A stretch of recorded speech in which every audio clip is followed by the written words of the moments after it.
Le Livre du ciel, tome 18, 6 février 1926.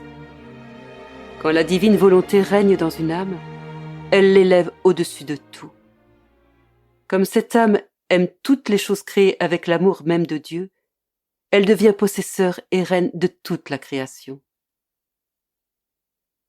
Je me fusionnais dans la divine volonté comme à l'accoutumée. Faisant mien l'éternel « Je t'aime » de mon doux Jésus, je circulais dans la création en imprimant partout ce « je t'aime », de sorte que toutes les choses créées vibrent au même refrain. Je t'aime, je t'aime, je t'aime, à l'adresse du Créateur. Pendant que je faisais cela, mon aimable Jésus sortit de mon intérieur.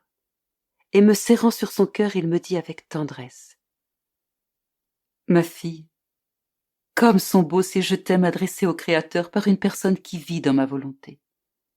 Par ces je t'aime, je reçois un retour d'amour de la part de toutes les choses créées pour tout ce que j'ai fait. Et puisqu'aimer signifie posséder ce qui est aimé, tu possèdes toute la création puisqu'elle est mienne, et que je te la laisse aimer. Tes je t'aime imprimés partout constituent ton sceau de possession.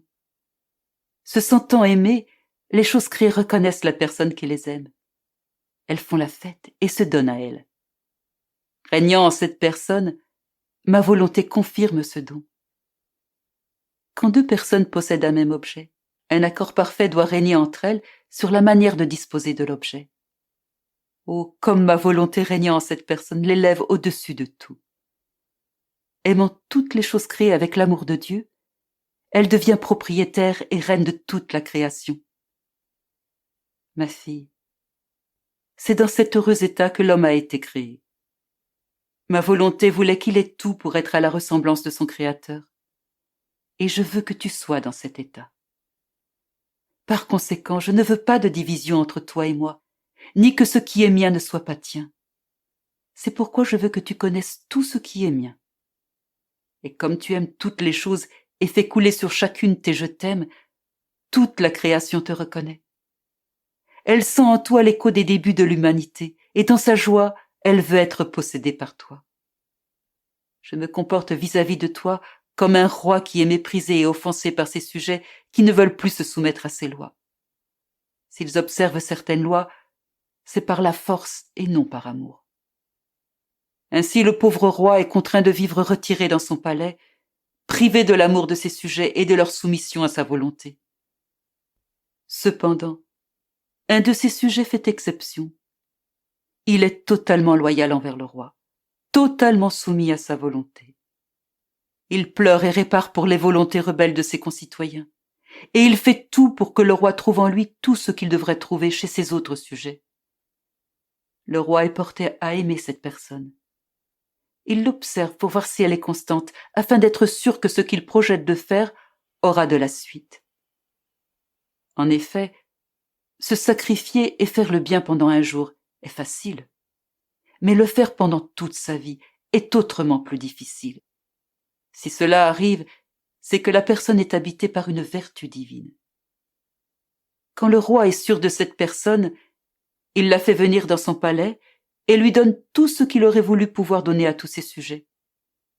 En ignorant les autres, il fait naître d'elle une nouvelle génération dont les membres n'auront d'autre ambition que de vivre de sa volonté et de lui être totalement soumis comme des enfants nés de son sein. Ma fille, ne trouves-tu pas que c'est ce que je suis en train de faire avec toi? Mes continuelles invitations à vivre dans ma volonté, pour que, non pas ta volonté, mais la mienne vive en toi.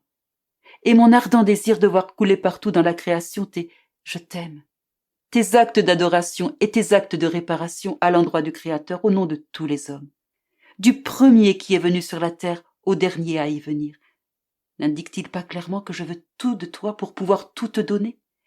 Et que t'élevant au-dessus de tout, je veux que ma volonté soit restaurée en toi, toute belle et triomphante, comme au début de l'humanité. Les créatures ont rejeté ma volonté, bien qu'à l'origine, elle vivait en elles. Bien que rejetée, ma volonté ne s'est pourtant pas complètement retirée, et elle veut retrouver son espace de vie en les créatures. Ne veux-tu pas être son premier petit espace de vie? Alors, sois attentive. Si tu veux faire une chose, Ne la fais pas par toi-même, mais demande à ma volonté de la faire à ta place. En fait, si tu la fais par toi-même, elle sonnera faux. Et si c'est ma volonté qui l'a fait, elle sonnera juste, elle sera en harmonie avec le ciel, elle sera soutenue par la grâce et la puissance divine. Elle sera le résultat de l'opération du Créateur en la créature. Elle aura une fragrance divine. Elle embrassera toutes les créatures d'un seul embrassement et tous ressentiront en elle l'action bénéfique du Créateur au milieu des créatures.